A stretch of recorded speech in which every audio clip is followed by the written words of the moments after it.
Continuamos con la unidad 2, correspondiente al movimiento de partículas cargadas en campos eléctricos y magnéticos. En la última clase estábamos hablando del campo toroidal sumado al campo poloidal y que permite que la línea de campo se retuerza alrededor del toroide. Existen dos dispositivos que son los principales que utilizan este principio de retorcer las líneas de campo para confinar. El primero es llamado tokamak y el segundo es llamado stererator. El tokamak genera su campo toroidal con estas bobinas que vemos aquí, que son bobinas planas, y adicional utiliza un solenoide central que induce una corriente en el plasma y esa corriente en el plasma induce un campo poloidal que sumado al toroidal nos da la línea de campo retorcida, mientras que el stererator retuerce la línea de campo con la forma, la geometría que tienen las bobinas, que puede ser una suma de bobinas en diferente forma. Por ejemplo, aquí hay bobinas un poco más planas, aquí hay otras retorcidas, y el campo neto de todas es un campo que retuerce el campo magnético dentro de la cámara. Entonces el stererator no necesita rigurosamente que pase una corriente muy intensa para generar esa componente poloidal, porque esa componente poloidal la genera la forma de las bobinas. Vamos a ver justamente la forma de las bobinas y la forma del plasma en el stererator más grande del mundo, hoy en día, el más grande y más moderno, que está en el Instituto Max Planck en Alemania, en Greifswald. Lo que estamos viendo aquí es la forma del plasma, el volumen del plasma. Observen la forma tan retorcida y tan compleja del plasma del dispositivo, y ahora lo que aparece son las bobinas. Observen también que la forma de las bobinas es con una geometría muy compleja. Eso lo hace difícil desde el punto de vista de construcción, porque hay que manufacturar esas bobinas con esa geometría retorcida. Y eso es lo que vuelve complejo un stererator, justamente, el tener que usar bobinas complejas. Observen cómo el volumen del plasma va cambiando con la posición y observen cómo se ve dentro la geometría de las bobinas, cómo las bobinas van cambiando dependiendo de la posición toroidal en la que estemos. Y eso que se ve ahí es la forma del plasma, justamente. Lo bueno entonces del stererator es que no tenemos rigurosamente que inducir una corriente dentro del plasma para tener ese confinamiento que queremos. Presten atención a esto. Como es costumbre, síganme paso a paso. Primero que todo, recordemos que esto que tenemos aquí es lo que llamamos la velocidad térmica. La velocidad térmica, ya lo habíamos visto en la unidad 1. Y recordemos, aquí lo voy a representar en varios colores, que la partícula en su movimiento de hélice tiene una velocidad paralela a la línea de campo y tiene una velocidad perpendicular a la línea de campo, y que la suma de las dos da la velocidad neta, que apunta aproximadamente en esta dirección. Entonces, lo que sabemos es que la partícula está haciendo un círculo, digamos, en este plano, en el plano XY, donde este es el centro.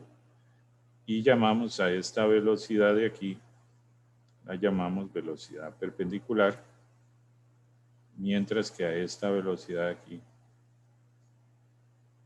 la llamamos velocidad paralela. paralela porque es paralela al campo magnético y tenemos la perpendicular porque es perpendicular al campo magnético. Entonces, si nos concentramos en la velocidad paralela, a esa velocidad está asociada una energía cinética, que va a ser justamente un medio masa velocidad paralela al cuadrado. Pero vean que esa coordenada paralela solo corresponde al eje Z. Corresponde solo a una coordenada, Z. Si recordamos, la energía cinética promedio en un solo eje corresponde a un medio KT. Por ejemplo, en X es un medio KT, en Y es un medio KT y en Z es un medio KT. Y sabemos que entonces en las tres dimensiones sería la suma de esos tres medios KT. Por lo tanto, la energía cinética promedio en tres dimensiones sería 3 medios KT. Bueno, en este caso, en la dirección paralela, solo tenemos una coordenada, que es Z. Entonces, la energía cinética promedio en esa coordenada es un medio KT, porque apenas estamos en una coordenada, Z. Bueno, entonces estamos igualando un medio masa velocidad paralela al cuadrado igual a un medio KT. Observen que este un medio se cancela con este un medio y nos queda masa velocidad paralela al cuadrado igual a KT. Pasamos la masa a dividir aquí y obtenemos que la velocidad paralela al cuadrado es KT partido de M. Muy bien, lo dejamos ahí. Ahora, preocupémonos por la energía cinética asociada a la velocidad perpendicular. Entonces, tendríamos O medio masa velocidad perpendicular al cuadrado. Pero en este caso, observen que hay dos ejes involucrados. Está involucrado el eje X y está involucrado el eje Y, porque la velocidad perpendicular va a tener una componente en X y una componente en Y. Entonces, como involucra dos coordenadas, estamos hablando de que sería 2 veces un medio KT. La energía cinética promedio sería 2 veces un medio KT. Claramente esto se simplifica y nos queda un medio masa, velocidad perpendicular al cuadrado igual a KT. Y podemos pasar la masa a dividir aquí, entonces nos quedaría que un medio velocidad perpendicular al cuadrado es igual a KT partido de M. Estamos obteniendo dos resultados, este en verde y este en azul. Recordémoslo.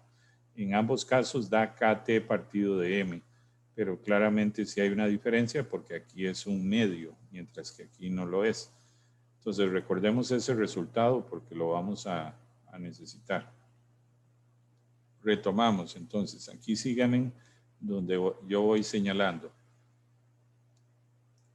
El resultado que obtuvimos fue justamente este.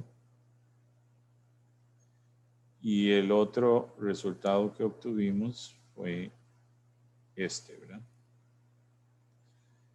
Algunas fórmulas a recordar. La frecuencia ciclotrónica, que es la frecuencia de giro en la hélice, está dada por esto. La velocidad térmica está dado de esta manera.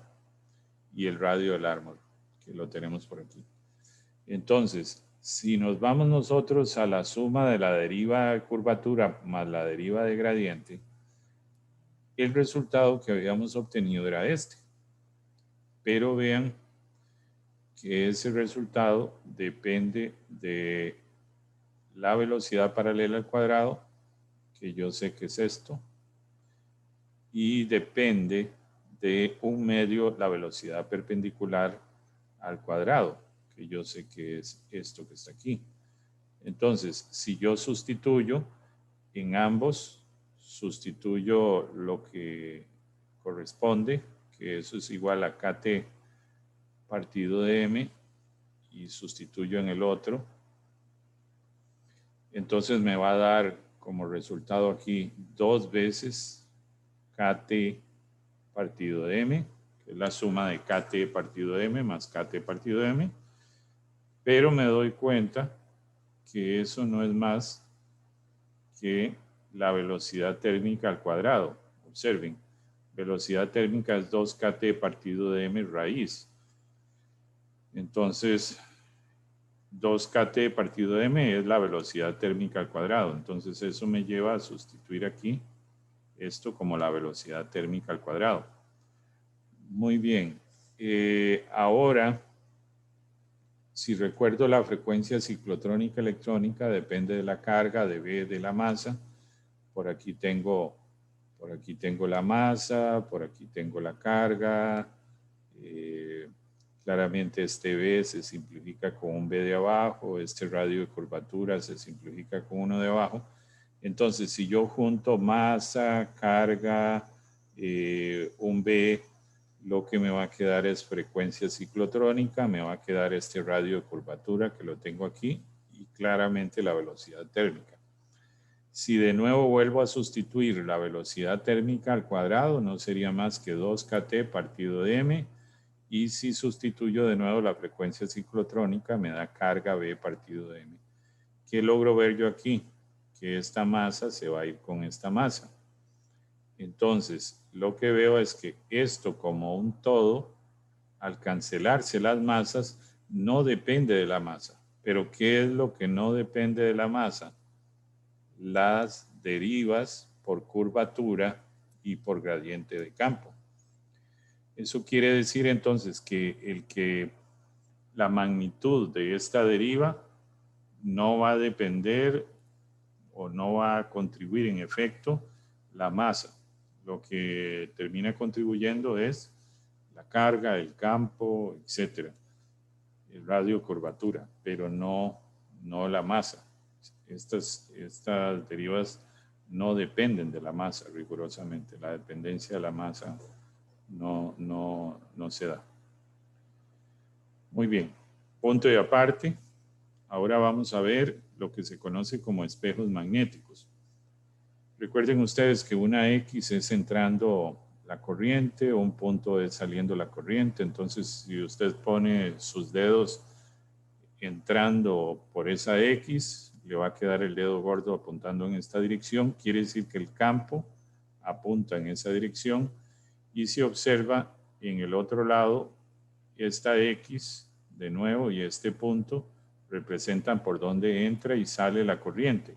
Lo que tenemos ahí entonces es una bobina. Podríamos representarlo así, ¿verdad? Tratando de ver, lo que tenemos es aquí bobina y aquí bobina, por donde pasa corriente. Y entonces esa corriente es la que está generando estas líneas de campo. Que las líneas de campo se van a unir más cuando pasan dentro de las bobinas, se unen más las líneas de campo y se abren más las líneas de campo cuando están lejos de las bobinas. Entonces, esto es una característica de la configuración que se conoce como espejos magnéticos. Lo que vamos a demostrar es que esta configuración también atrapa, también confina el plasma y por tanto se vuelve un dispositivo de confinamiento magnético también.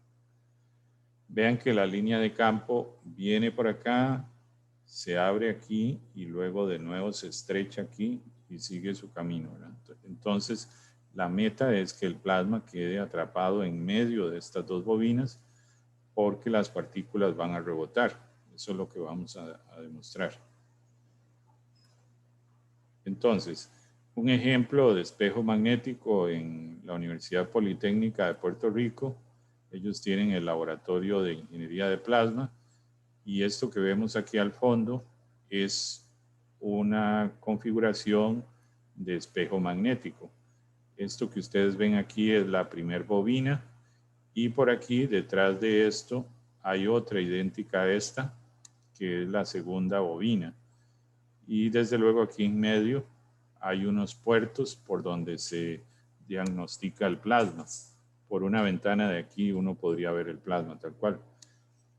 Entonces lo que tenemos son bobinas, donde en ambas bobinas circula la corriente en la misma dirección. La línea de campo se estrecha en las bobinas y se abre donde no están las bobinas, eso es equivalente a tener enfrentado un polo norte y un polo sur en un imán. En estos dispositivos uno puede invertir la corriente. Observen que en el caso de arriba la corriente va en la misma dirección en las dos bobinas. Uno podría hacer un experimento donde en una la corriente va en un sentido y en la otra bobina la corriente va en sentido opuesto. Y tiene líneas de campo que toman esta forma que vemos aquí. Esta configuración se le llama configuración de cúspide. Entonces, en un experimento como este de espejos magnéticos, yo puedo explorar dos configuraciones. Esta o la configuración, esta que es llamada configuración de espejo magnético o esta que es llamada configuración de cúspide, que eso sería equivalente a enfrentar un polo norte o un polo norte.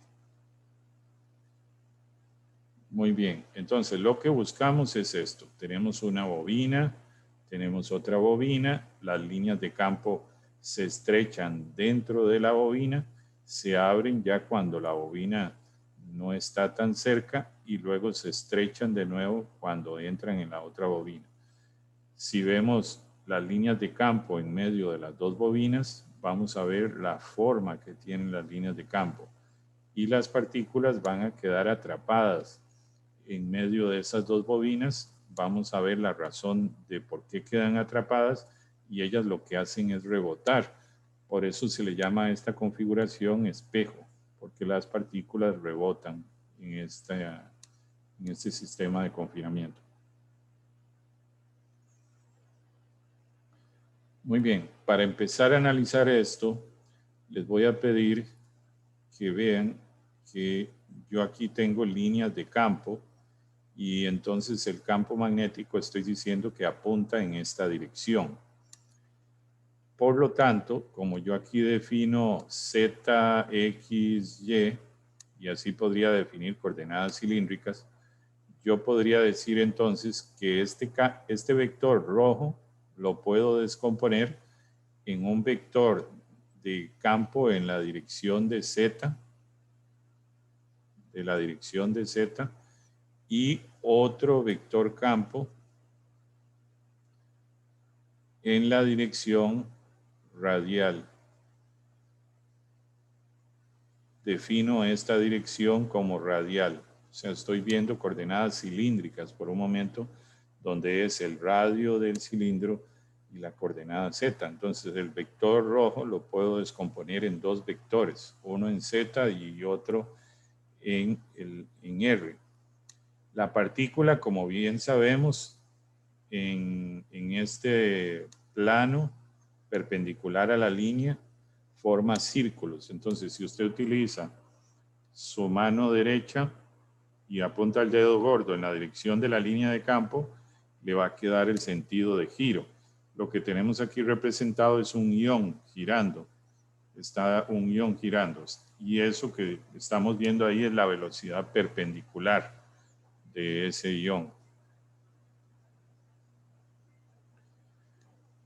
Aquí abajo podemos ver cómo la diferencia entre que las líneas de campo estén muy separadas y las líneas de campo estén muy estrechas. Recuerden ustedes que la frecuencia de giro, llamada frecuencia ciclotrónica, que es la frecuencia con la que da vueltas la partícula alrededor de la línea de campo, depende del campo magnético. Depende del campo magnético. Entonces, cuando la partícula se acerca a la bobina, las líneas de campo se estrechan. Eso quiere decir que el campo magnético crece. Si el campo magnético crece, la frecuencia de giro crece. Y por eso es que vemos aquí que la frecuencia de giro se incrementó, porque en esta zona el campo magnético se intensificó. Pero en esta zona de acá,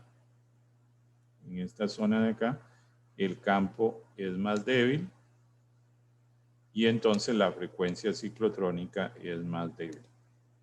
Entonces vean la diferencia. En el puro centro del espejo, la frecuencia de giro va a ser de menor magnitud, pero ya cuando estoy cerca de las bobinas, la frecuencia de giro se va a incrementar.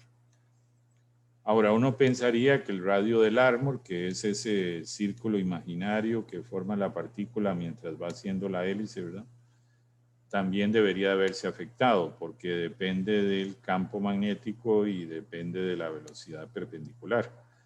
Vamos a ver que cuando se incrementa el campo magnético, también se incrementa la velocidad perpendicular. Entonces, no es que el radio del árbol cambie significativamente. Y vamos a ver la razón de por qué sucede esto, de que ambos se incrementan a la vez. De momento es fácil asumir por qué el campo magnético se incrementa, porque aquí la intensidad de campo es mayor porque estamos cerca de las bobinas. Pero el comprender por qué la velocidad perpendicular se incrementa, eso tenemos que verlo más adelante. De momento usted tenga esa idea presente. Ahí. Entonces, a partir de aquí vamos a hacer el siguiente análisis. Vamos a demostrar que en una configuración de espejo magnético aparece una fuerza que es la responsable de desacelerar la partícula y hacer que se devuelva cuando se acerca a la bobina. La bobina va a estar ubicada por aquí aproximadamente. Entonces vamos a tener una partícula, en este caso ponga su dedo gordo en la dirección del campo. Observen que las flechas van en este sentido. Su dedo gordo en esa dirección y observe cómo se doblan los dedos, le da el sentido de giro de esa partícula positiva. Lo que vamos a hacer es definir coordenadas cilíndricas. Coordenadas cilíndricas tenemos la coordenada Z, tenemos la coordenada θ, techo, y tenemos la coordenada radial, que es la que está en esta dirección. Entonces, vamos a analizar esto desde el punto de vista de coordenadas cilíndricas. Muy bien, lo que vamos a definir nosotros es una dirección paralela. Vamos a hablar de una dirección paralela. Entonces, la partícula está aquí, por ejemplo. Suponga por un momento que la partícula está aquí. Y este vector verde me representa la velocidad paralela. ¿Por qué yo digo paralela? Porque está paralela al campo magnético. Bueno, lo que vamos a ver es que va a aparecer una fuerza que va a apuntar en la dirección contraria a la dirección en la que va la velocidad de la partícula. Y esa fuerza la vamos a llamar fuerza paralela. Claramente es un vector, al igual que la velocidad. Entonces, si nosotros tenemos una fuerza opuesta a la velocidad, es porque tenemos una aceleración opuesta a la velocidad. Entonces, si esta fuerza está acelerando la partícula en dirección contraria, llegará un momento donde se va a desacelerar y esta velocidad llega a hacerse cero. Cuando esa velocidad se hace cero, que es más o menos cuando llega aquí, la partícula ya no sigue avanzando para allá y no le queda más que devolverse porque todavía siente la fuerza roja que la está jalando. Y entonces ahora la partícula se devuelve.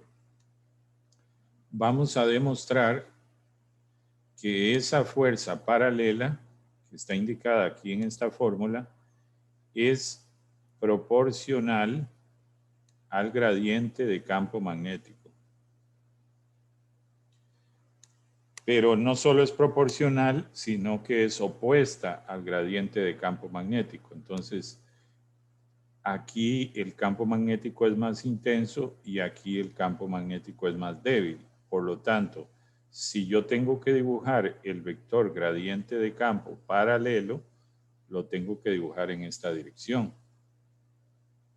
Esto sería, en azul, sería el vector gradiente de campo, que hemos dicho que el gradiente de campo apunta hacia donde el campo se hace más intenso. Pero vean que yo estoy diciendo que la fuerza paralela tiene la dirección opuesta al gradiente de campo, porque aquí tengo el menos. Entonces la fuerza paralela tiene aquella dirección que sea contraria al gradiente de campo. Claramente el gradiente de campo apunta hacia acá, por tanto la fuerza tiene que apuntar en dirección contraria. Pero vean entonces que esta fuerza aparece, el responsable de esta fuerza es la presencia y la existencia del gradiente de campo, en este caso paralelo a la línea de campo, ¿verdad? Esto es un gradiente de campo paralelo a la línea de campo y es la presencia de ese gradiente de campo que hace que aparezca esta fuerza. En el momento que el gradiente de campo se haga cero, esa fuerza desaparece. Y en un espejo magnético tenemos un gradiente de campo. Entonces eso nos va a llevar a que exista esa fuerza paralela. Muy bien.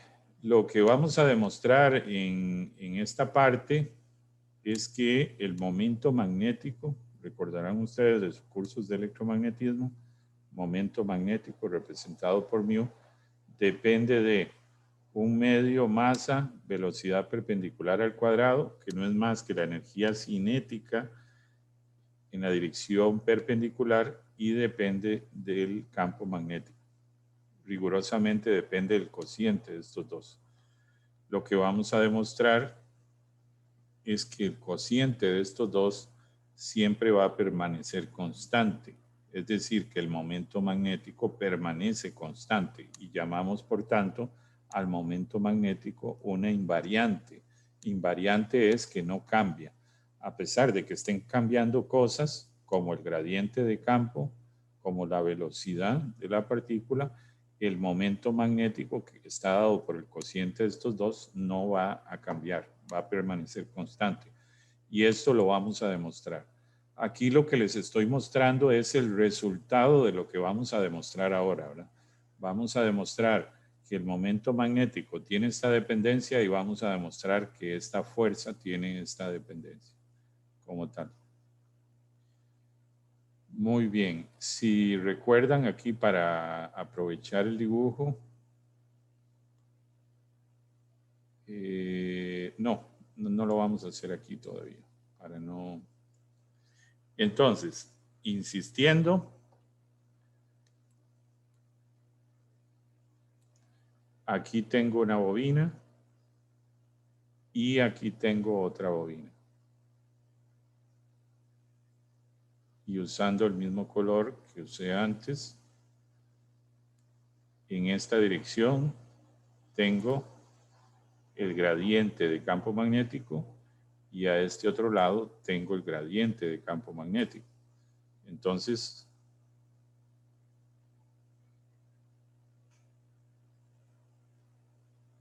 este es el gradiente.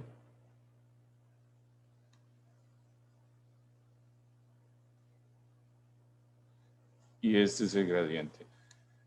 ¿Por qué los gradientes apuntan en dirección contraria? Porque claramente cuando me acerco a la bobina, el campo magnético se hace más intenso. Entonces, el gradiente va a apuntar hacia donde el campo se hace más intenso y de igual manera aquí.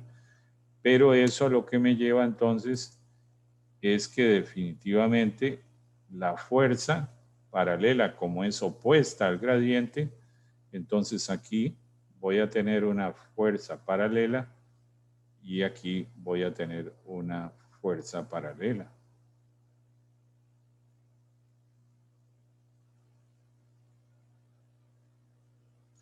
Porque esta fuerza paralela es opuesta al gradiente de campo.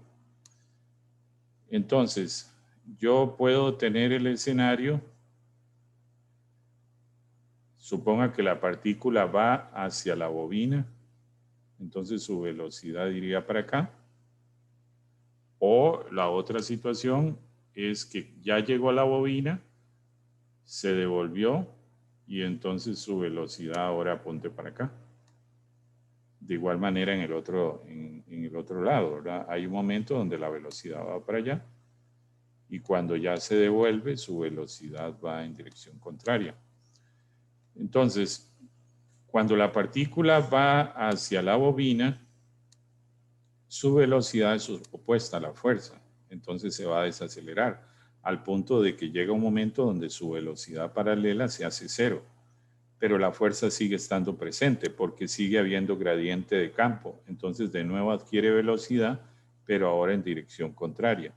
Viene aquí, pasa por aquí, pero ya de nuevo el gradiente apunta en una dirección diferente, por tanto aparece la fuerza opuesta al gradiente. Cuando la partícula pasa, su velocidad va en esta dirección, pero es opuesta a la fuerza.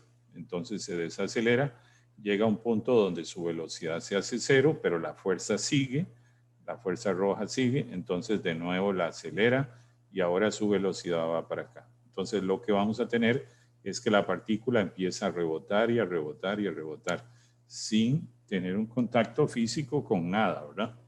Únicamente por fuerza magnética.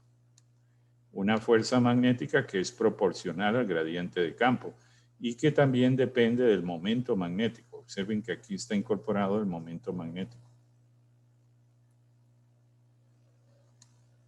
Muy bien, veríamos algo así.